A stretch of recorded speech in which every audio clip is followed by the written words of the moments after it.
Faz alguns domingos que estive aqui e é interessante que o mundo dá voltas. Vivemos um mundo que vive uma turbulência muito grande. Basta a gente se deparar com as manchetes. Mas penso que Deus nos colocou nesse tempo, e sempre tenho falado aqui com o propósito. As coisas mudam, né? Sempre falo de futebol aqui, mas com relação a isso, estamos mais tranquilos agora, depois de alguns dias aí. Mas a questão que nos faz pensar sobre esse tema, amar aos irmãos e também aos inimigos, creio que é algo muito, mas muito, muito mesmo oportuno.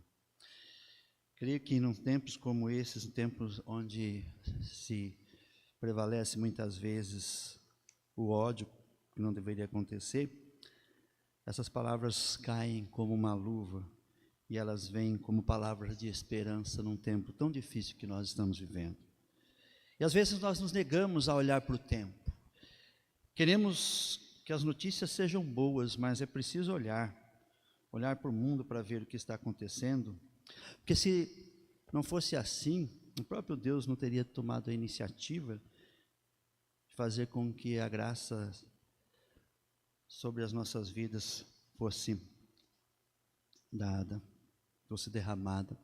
Porque foi vendo a condição humana, pecadora, que Deus, ao olhar as necessidades da humanidade, percebeu então que em grandes dificuldades, jamais ela conseguiria por ela mesma chegar ao posto que Deus a colocara.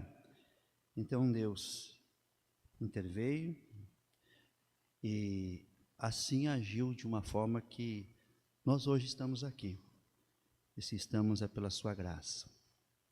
Dizia a W. Tozer, há muito tempo, que para um mundo assustado, um mundo medroso, é necessário uma igreja corajosa. Uma igreja corajosa que fale aquilo que o mundo precisa ouvir, aquilo que de repente a própria igreja precisa também ouvir. Para um mundo assustado, é necessário uma igreja corajosa. E o nosso mundo, além de um mundo medroso, um mundo assustado, é um mundo difícil da gente entender. É um mundo que, quando a gente olha, as coisas parecem não estar indo como deveriam ir. E aí, então, a W. Tozer fala sobre a importância da igreja. Para esse mundo amedrontado, esse mundo assustado, é necessário que exista uma igreja corajosa. Em que sentido ele colocou isso? Que é preciso que a igreja seja profética e fale aquilo que o mundo precisa ouvir, aquilo que é necessário, mesmo que o mundo não goste. Mas é interessante também a gente olhar para os nossos tempos, e tem muita gente decepcionada. Ontem no encontro de homens, né, que foi muito legal, muito joia, eu citei um autor, escritor brasileiro, Luiz Fernando Veríssimo, que recentemente faleceu. E interessante, eu já conheci algumas coisas dele, e tem alguns pensamentos dele que eu acho interessante, mas eu destaquei dois ontem. Ele falando sobre essa questão do mundo e olhando para o mundo, ele era uma pessoa que em alguns momentos se decepcionava com o mundo, embora ele de uma forma muito irônica trouxesse algumas reflexões interessantes, e eu até diria necessárias. Mas ele dizia assim, e eu repito o que falei ontem: o mundo não é ruim, Luiz Fernando Veríssimo, só está mal frequentado, só está mal frequentado. E ele disse uma outra coisa, olhando para esse tempo, que às vezes a gente não gosta de olhar, de perceber as coisas que estão presentes, e a gente tem até horror por tanta coisa ruim, e realmente são horríveis, mas ele chega a dizer o seguinte também: não sei para onde caminha a humanidade, mas quando souber, vou para o outro lado. Ou seja, para o mundo assustado, uma igreja corajosa, e a gente precisa, como igreja, pensar seriamente. Estamos diante de um texto que está lá também em Mateus capítulo 5, quando você abre lá, você vai ver que Mateus capítulo 5 é o primeiro capítulo do sermão do Monte, ou Sermão da Montanha.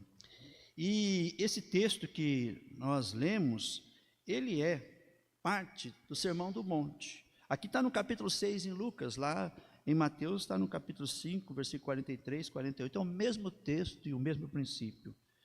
E sobre esse texto queremos refletir um pouco sobre as questões que nós vamos compartilhar com os irmãos aqui. Lendo um livro de Martyn Lloyd-Jones, sobre um comentário do Sermão da Montanha, e ele escreveu no início da década de 50 do século passado, ou seja, 1950. E foi mais ou menos em 1959 que o seu livro foi lançado. Ele nunca escreveu um livro, mas tudo que nós temos de Martyn Lloyd-Jones, um anglicano, uma pessoa que viveu ali na Inglaterra, e ele disse coisas interessantes. Eu fazendo comentário sobre o Sermão da Montanha, naquele tempo, no início da década de 50 do século passado, ele pregou 60 sermões baseados, todos eles, no Sermão da Montanha, capítulos 5, 6 e 7 de Mateus. Ele fez um comentário extraordinário, um dos comentários mais conhecidos e mais bem citados. Existem outros. E ele disse uma coisa interessante, que nesse mundo assustado também a gente precisa de uma igreja corajosa, mas muitas vezes, ao olharmos a igreja, a gente percebe que a igreja, ela absorve aquilo que de fora ela deveria afetar, influenciar, ela acaba sendo influenciada. Ou seja, ao invés de ela agir e transformar, ela se deixa transformar por aquilo que vem de fora, quando ela deveria intervir, de tal maneira que o de fora fosse mudado e transformado pela ação profética da igreja. Então ele disse, ao comentar, falando sobre a necessidade de um estudo, de uma reflexão profunda no Sermão da Montanha, ele dizia o seguinte, olha, falando em 1950, na década de 1950, no seu início, e antes de fazer comentários sobre os textos em si, ele diz assim, a característica mais óbvia da moderna igreja cristã, veja bem, século passado, 1950, a característica mais óbvia da moderna igreja cristã é, infelizmente, a superficialidade. A superficialidade. E, mais recentemente, um autor, em um dos seus livros, John Stott, também falou sobre a questão de que nós vivemos um tempo comparado a um rio muito extenso. O cristianismo se expandiu numericamente falando e geograficamente falando, mas que é muito raso, e ele também fala sobre a superficialidade da igreja. Por que estamos falando isso? Porque o Sermão da Montanha não é para o não cristão, não é para aquele que está fora da igreja, porque o Sermão da Montanha é para mim, é para você, é para a igreja, e é como se nos pegasse pelos colarinhos e dissesse, acorda igreja, e é isso que eu quero que faça, mais do que de repente então, no nosso tempo, olhar para o Sermão da Montanha, é entender aquilo que Jesus propôs e propunha para os seus discípulos, e propôs para a igreja até os dias de hoje, como nós deveríamos agir, como nós deveríamos ser, qual seria, usando um termo comum, qual seria a ética dos cristãos, qual deveria ser a ética da igreja cristã. E o Sermão da Montanha nos ajuda nisso.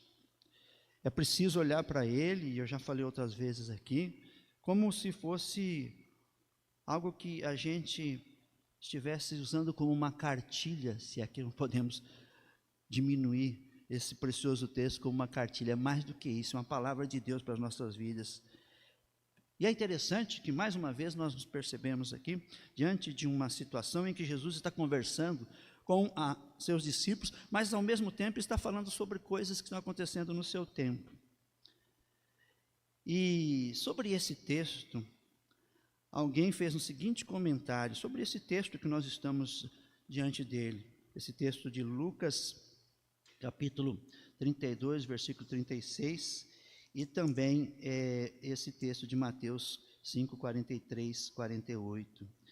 Esse texto foi considerado por alguém da seguinte forma, irmãos, ele disse assim sobre esse texto, Estas palavras, ou seja, do versículo 32 a 36 de Lucas e 43, 48, capítulo 5 de Mateus, ele diz: essas palavras bem podem servir como uma descrição da essência do cristianismo em sua prática. Repetindo, essas palavras bem podem servir como uma descrição da essência do cristianismo em sua prática. Olhando então para esse texto e nos lembrando daquela palavra que várias vezes já ouvimos aqui, eu tenho repetido, mas ela se encaixa também aqui, quando Gandhi olha para um cristão e compartilhar com ele algumas ideias, ele diz: admiro o teu Cristo, mas não o teu cristianismo. E Gandhi dizia que se todas as pessoas, todas as crenças praticassem aquilo que está no Sermão da Montanha, o mundo seria outro. Você já leu com atenção o Sermão da Montanha? Já percebeu que existem implicações muito práticas para o nosso tempo? Já percebeu que de repente aquelas palavras ditas por Jesus há cerca de 2000 e poucos anos servem, se encaixam nesse contexto presente que a humanidade está vivenciando e que a igreja, principalmente, porque o texto é para a igreja, o texto é para mim, o texto é para você, o texto é para nós que nos denominamos cristãos. Eu vejo muita gente falar de coisas do Antigo Testamento e são válidas, os 10 mandamentos válidos, mas quando nós olhamos para o Sermão da Montanha, é isso que nós deveríamos estar vivenciando, pregando, estudando, refletindo, porque o Sermão da Montanha é a consequência de tudo aquilo que está lá no Antigo Testamento. Por exemplo,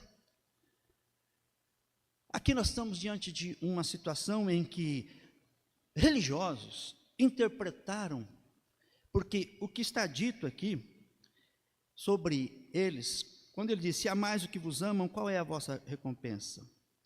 Porque até os pecadores amam aos que amam. E lá em Mateus, ele diz assim: ouviste o que foi dito, amarás o teu próximo e odiarás ao teu inimigo. É o mesmo texto, mas aqui nos ajuda a entender algo. Por que Jesus está dizendo lá em Mateus, o mesmo texto, foi dito, amarás o teu próximo e odiarás ao teu inimigo? Na verdade, havia uma interpretação ruim. Se você pegar lá Levítico 19, 18, se você puder abrir a sua Bíblia aí, Levítico, lá no capítulo 19, no versículo 18, nós vamos encontrar o seguinte: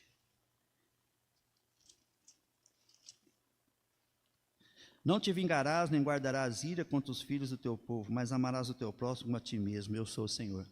Percebam bem, Jesus está fazendo referência a esse texto. Levítico 19, versículo 19, versículo 18, capítulo 19. Ele está fazendo menção a esse texto. Agora veja bem, vai lá em Mateus. Foi dito, amarás o teu próximo e odiarás o teu inimigo. Em nenhum momento no Antigo Testamento nós vamos encontrar essa segunda parte do que está dito em Mateus 5, 43. Ouviste o que foi dito, amarás o teu próximo. Aqui está certo. Mas a sequência você não encontra. Veja bem, olha lá o texto. Você não vai encontrar essa parte, odiarás o teu inimigo. E por que elas estão ditas aqui? Porque mais uma vez a interpretação que os judaizantes davam aos textos, eram coisas que eles encaixavam. Como disse, que parece que aqui nós vamos encontrar algo que é um parasita, algo que os intérpretes da lei colocaram para deturpar o ensino do Lucas, ou melhor, de Levítico 19, 18. Lá não está dito, e odiarás a teu inimigo. Mas eles colocaram isso na lei. Havia uma interpretação que corria naqueles dias que se dava muita coisa que não estava lá no Antigo Testamento, mas que eles colocavam aqui. Era algo que estava na lei, mas na lei dos homens. Os homens incluíram aquilo que estava dito lá, amarás o teu próximo, eles incluíram, e odiarás a teu inimigo. Mas lá na lei não está sendo dito isso, e nem dá esse entendimento. Mas os religiosos colocaram. Ou seja, esse é um ensino para nós também, que o que nós estamos vendo nos nossos dias é que se pega a Bíblia e se coloca coisa de homens, de pessoas, e de repente o que um pregador famoso fala, todo mundo segue e esquece de olhar para aquilo que a Escritura diz. E a gente precisa ter aquele princípio daquela igreja que quando Paulo e Silas chegaram lá, em Tessalônica, eles foram pregar, em Bereia, melhor dizendo, e os bereanos fizeram o quê? Foram ver se o que Paulo e Silas falavam estava de acordo com as Escrituras. Nós não estamos vendo a igreja fazer isso. Alguém interpreta e coloca a coisa dele, acrescenta algo que está naquilo que é princípio bíblico, como nós estamos vendo aqui, que foi acrescentado, odiarás o teu inimigo, não está lá, mas foi colocado por intérpretes da lei, e isso estava sendo ensinado. Os religiosos, os fariseus daquele tempo ensinavam essas coisas. Olha, a gente tem que amar o próximo, mas o nosso inimigo nós podemos odiar, porque é mais fácil. Porque amar um inimigo, eu porém vos digo, disse Jesus lá em Mateus, e também em Lucas, amais vossos inimigos e orai pelos que vos perseguem. Se amais o que vos amam, qual a vossa recompensa? Amar.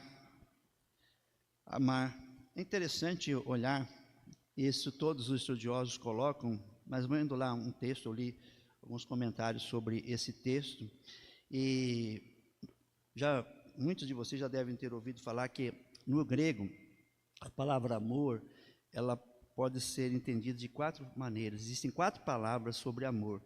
Existe o amor estergo, né? O verbo estergo, essas palavras descrevem um amor familiar. Podemos usar, por exemplo, para denotar o amor de um pai por seu filho, ou de filho para o pai, da mãe. Temos esse amor histórico. Temos também o amor eros, que é o amor relacionado à questão sexual. Temos o amor filéu, que se deporta a uma relação fraterna, da filantropia. E existe o amor colocado nesse texto, que é a palavra ágape. Vocês já ouviram falar muito de ágape, tem até igreja com esse nome, né? Mas aí temos lá o amor externo, temos que é o amor de um pai para com seu filho, de um filho para com o pai. Temos o amor eros, o amor sexual, temos o amor aqui da filantropia, filéu, mas temos o amor ágape. Ágape é a palavra que se usa nesse texto que nós estamos. Essa palavra amor que aparece aqui, ou amai os que vos amam, é o sentido de ágape. E essa palavra é muito forte. O verdadeiro significado da palavra ágape é benevolência invencível, infinita boa vontade. As palavras de William Barclay. Se considerarmos uma pessoa com ágape, esta classe de amor, não nos importará o que essa pessoa possa fazer ou não nos fazer. Ágape é amar de uma forma incondicional. Nunca permitiremos que nos invada o coração outro sentimento que é a melhor e mais elevada boa vontade. Sempre olharemos com essa benevolência indescritível que busca em toda situação o melhor para o bem do outro. Então, ágape difere daquelas outras 3 palavras. E ágape é muito parecido com o amor que Deus tem para conosco. E é essa palavra usada aqui. E é interessante que o que nós encontramos aqui é algo que nos faz refletir, e é preciso que assim seja, sobre o nosso tempo. Como que nós temos olhado para esse texto e, de repente, olhar para o que nós vemos na igreja? Tempos atrás, ouvi alguém que se considerava líder religioso fazendo uma oração e colocando na internet, orando para que Deus pudesse tirar a vida de alguém que ele discordava. Não foi nenhum, depois desse caso, e depois muitos outros casos, e até recentemente, essa semana ainda li, sobre alguém que eu não sabia que tinha falado isso, que disse que chegou a orar, e que disse agora, olha, pessoal, eu orei para que alguém que nós discordamos morresse, que Deus desse a ele um câncer, tirasse a vida dele. Mas eu desisti, porque não adiantou, Deus não tirou. Então, eu aconselho que vocês não orem, porque não vai adiantar nada. Eu sei também de uma vez, um pastor colega aqui do presbitério disse que numa das nossas igrejas, ele estava novo nesta igreja, E numa reunião de oração, uma irmã orou, pedindo para que agora uma concorrente que estaria naquela cidade, ela era a única que tinha levado aquele produto para aquela cidade, e ela orou o seguinte, pedindo a Deus que fizesse algo que pudesse atrapalhar todo aquele empreendimento da concorrente dela. Eu sou tua filha, o Senhor prometeu, faz com que dê errado as coisas. E assim, olhando para o texto, que a gente vê, e é exatamente isso que eu vejo como uma grande importância, a reflexão, o Sermão da Montanha como um todo, mas esse texto aqui, só pensar nesse tempo onde, de repente, parece que o ódio tem prevalecido em muitas situações, até no futebol a gente vê isso, quanta coisa absurda a gente se depara. Mas está aqui a palavra, está aqui algo que vem com esperança de que de repente as coisas estão assim, mas podem ser diferentes, elas podem ser transformadas, basta que vocês sigam isso que eu estou dizendo a você. Olha, é dito que a gente deve amar quem nos ama e odiar aqueles que são nossos inimigos, mas não é assim, não é assim. E outra, amar quem ama é fácil. Qual é a recompensa de amar, de ser bom para alguém que você ama? Porque até mesmo aqueles que não são cristãos, e aqui nós poderíamos dizer assim, porque até os pecadores amam os que o amam. Se vocês fazem o bem àqueles que fazem o bem para vocês, que vocês são cristãos, que recompensa? Eles também, os pecadores, ou seja, aqueles que não são cristãos, fazem também isso. Se vocês emprestam de quem vocês esperam receber, qual que é a vantagem disso? Os pecadores também emprestam aos pecadores para receber outro tanto, e isso acontece lá fora. Amai os vossos inimigos, mas existe uma palavra aqui. Amai, porém, aqui em Lucas, amar, porém, os vossos inimigos. Fazei o bem, emprestai, sem esperar nenhuma paga, será grande o vosso galardão e sereis filhos do Altíssimo. Aqui também não está sendo colocado algo que a gente não deva ter bom senso. Está dizendo para a gente emprestar para qualquer situação, sem observar o contexto e as razões daquela pessoa que necessita de algo. É preciso critério, é preciso bom senso. Mas a questão aqui é num outro sentido. É da gente muitas vezes querer fazer o bem, esperando que esse bem que a gente está fazendo seja recompensado por um outro bem de quem bem recebeu agora. Ou seja, eu dou com interesse de uma retribuição. E aqui há um acontecimento que alguns chamam de extraordinário. Aqui é antinatural o que Jesus propõe. Ao mesmo tempo que de repente parece ser fácil seguir o Evangelho, ao mesmo tempo que parece ser fácil seguir as palavras de Jesus, nós nos deparamos com algo que mexe com a gente e que vai contra a nossa natureza humana, porque ele diz, olha, assim acontece lá fora, mas com vocês tem que ser diferente. Lá é assim, com vocês tem que ser diferente. Lá, eles fazem assim, são bons para quem é bom, amam a quem amam a eles, emprestam, praticam o bem para quem eles praticam o bem também. É retribuição. Mas eu quero falar para vocês algo que é antinatural, que é extraordinário. Vocês vão fazer algo diferente, e é esse diferente que vem como aquilo que Stott coloca sobre o Sermão do Monte, uma contracultura, aquilo que está longe da cultura que nós estamos inseridos nela, nessa cultura humana da retribuição. Jesus diz, olha, eu quero dizer para vocês o seguinte, amem aquele que vocês se sentem, ou que aqueles que amam vocês, mas amem também os inimigos. Eu vou ser sincero com você, não é fácil. Só mesmo com a bênção de Deus sobre as nossas vidas que isso é possível, porque não é fácil o que Jesus está propondo para nós. Jesus não está falando só de alguém que tem uma ideia diferente, que a gente discorda. Jesus está falando de gente que se sente inimiga da gente. Vou citar alguma coisa aqui. A gente amar, por exemplo, um muçulmano. Amar, por exemplo, um budista. Amar, por exemplo, uma pessoa que segue o candomblé, a umbanda.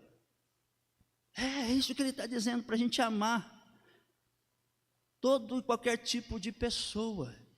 Ele não disse que a gente tem que, de repente, olhar e falar, não, esse eu amo, esse não é legal, esse daqui é do diabo, esse aqui é de Deus, eu vou amar quem é de Deus, o diabo não. Essas coisas somos nós que fazemos, nós que muitas vezes colocamos no texto bíblico aquilo que não está, como os religiosos fizeram aqui.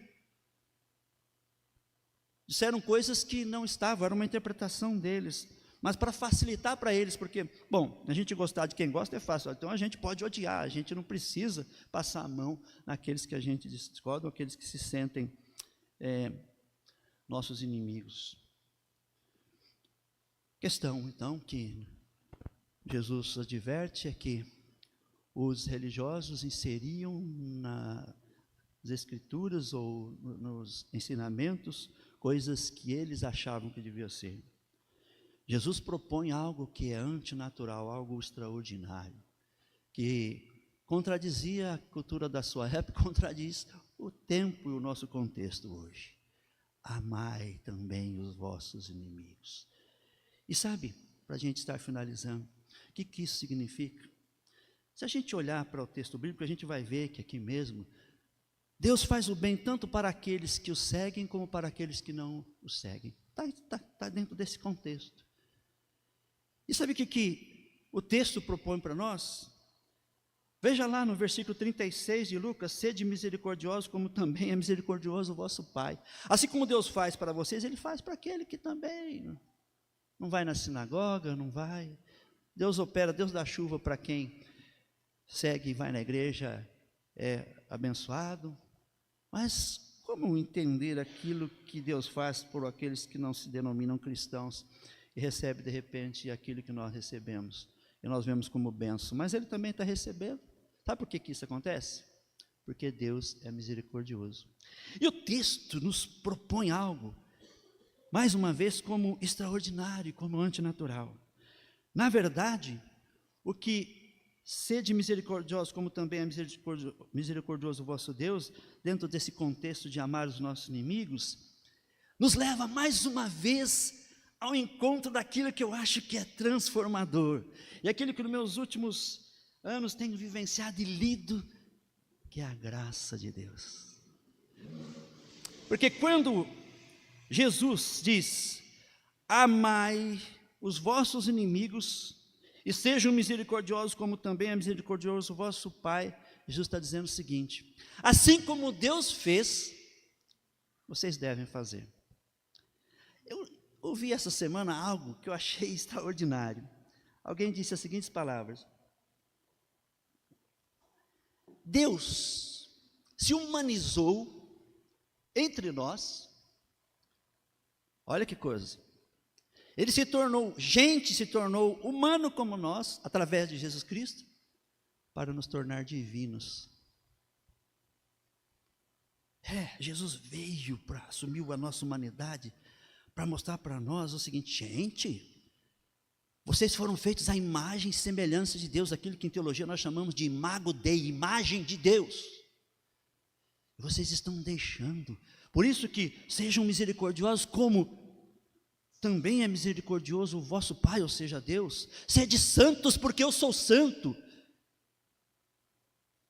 Ou seja, Jesus veio para nos fazer lembrar, além de nos trazer salvação, para nos assemelharmos a Deus, sim, a nos buscarmos cada dia mais, nos parecermos com Deus. Por isso, sejam misericordiosos, como também é misericordioso o vosso Pai.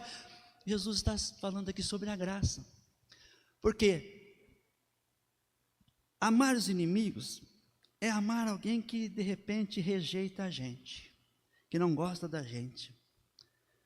Mas quando Jesus veio ao mundo, enviado pelo Pai,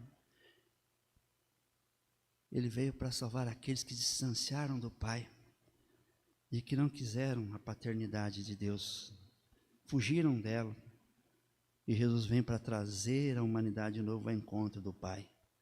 Aqueles que eram pecadores, aqueles que se afastaram de Deus, Deus poderia, de repente, e aqui é o Osni falando, deixar eles para lá. Mas nem não fez isso. Vou enviar o meu filho, humanizá-lo, para trazer a humanidade de volta ao divino, ao próprio Deus. Seja misericordioso como vosso Pai é misericordioso. Ou seja, nós só podemos amar se Deus tocar em nós e nós entendermos o que é graça. Eu entendo que o que está acontecendo na igreja hoje, tem muito ódio dentro da igreja cristã, da igreja evangélica. Tem muita gente que não coloca Jesus como referência, coloca coisas que não estão como os religiosos colocaram aqui, e se pautam por isso, seguem essas regras. E Jesus nos faz refletir sobre retornem ao Pai, procurem se assemelhar ao divino, porque vocês foram feitos à imagem dele, por isso que está dito lá, sejam santos como eu sou santo, e Jesus diz aqui, sejam misericordiosos como também é misericordioso o vosso Pai. Que nós como igreja, de uma maneira geral, como instituição, possamos refletir, por que nós não estamos tendo uma palavra profética nos nossos dias? Por que de repente a gente ouve, esses tempos eu ouvi um pregador, já há um tempo, não é famoso não, esbravejando, irmãos, me perdoem falar, mas o que está acontecendo? Esse pregador citou palavrões de púlpito, e o pior, ouviu-se alguns aleluias e glória a Deus. A igreja que se propõe hoje, a igreja que é preciso hoje, é aquela igreja corajosa, dizer o que o mundo precisa ouvir, é a igreja que precisa encarar que o que Jesus disse é difícil, mas é isso que tem que ser, é antinatural, é quase impossível, mas nós precisamos da graça de Deus, para não só nos mostrar, mas para nos transformar, para que nós possamos amar, até mesmo quem nos odeia. Não é fácil, irmãos, não é fácil, eu sei, somente com a ação do Espírito nas nossas vidas, mas é assim que tem que ser. Mas é difícil, pastor, mas é assim que tem que ser. Pastor, é quase impossível, mas é assim que tem que ser. É quase, mas não é, Jesus está dizendo. E não foi ele que disse lá naquele momento em que estava sendo já crucificado, e antes de fechar os olhos, Pai, perdoa-lhes, porque não sabem o que fazem. Palavras de Jesus. Estevão, aquele nome cheio de Espírito Santo, onde estava sendo apedrejado, disse: Pai, não impute a este mal, este pecado, não imponha sobre eles. O que pode fazer alguém dizer: Pai, perdoa-os porque não sabe o que faz? Não coloque sobre eles o peso dessa ação. Somente a graça de Deus, somente esse Deus pode nos dar essa força. É difícil, mas é assim que tem que ser. Não amem só o próximo é todo aquele necessitado. Eu diria que nós que somos não podemos ter inimigos, mas se alguém se faz inimigo de nós, até eles, a gente tem que amar e orar por eles. Não é fácil, mas é assim que tem que ser. Amar o próximo, mas também os inimigos. Sermão do Monte, a ética de Jesus, a vida cristã como ela deve ser. Infelizmente, como disse Lloyd Jones lá na década de 50, a igreja está vivendo, infelizmente, uma superficialidade, e eu creio que como instituição, irmãos, estou falando de uma maneira geral, ela está vivendo essa superficialidade. Há muita superficialidade, há muita coisa rasa no meio da igreja cristã, e eu digo isso em geral.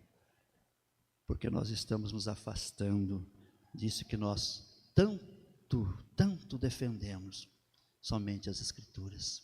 Mas nós acrescentamos a ela coisas que não estão dentro dos princípios do Evangelho.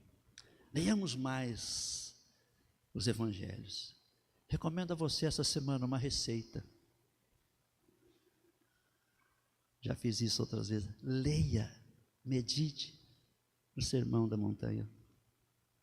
Capítulo 5, 6 e 7 de Mateus. Você vai ficar surpreso. Ali tem algo extraordinário, algo antinatural. Mas se entendemos a graça, veremos que por esse caminho, embora seja difícil, não é impossível, porque é assim que tem que ser. Amar o próximo, mas também os inimigos. Que Deus nos abençoe. Vamos orar. Convido você para refletir sobre isso. Olhe para a sua vida e tente olhar para você como pessoa nas suas relações, sobre essa questão que nós refletimos aqui, que vem como palavra de esperança para um tempo tão tenebroso. E a igreja pode ser, mas a igreja sou eu e você. Se a gente levasse essa mensagem para esse mundo de tanto ódio, tanto sentimento de vingança, será que se vivenciássemos isso que Jesus propõe, nós não teríamos gente sendo transformada,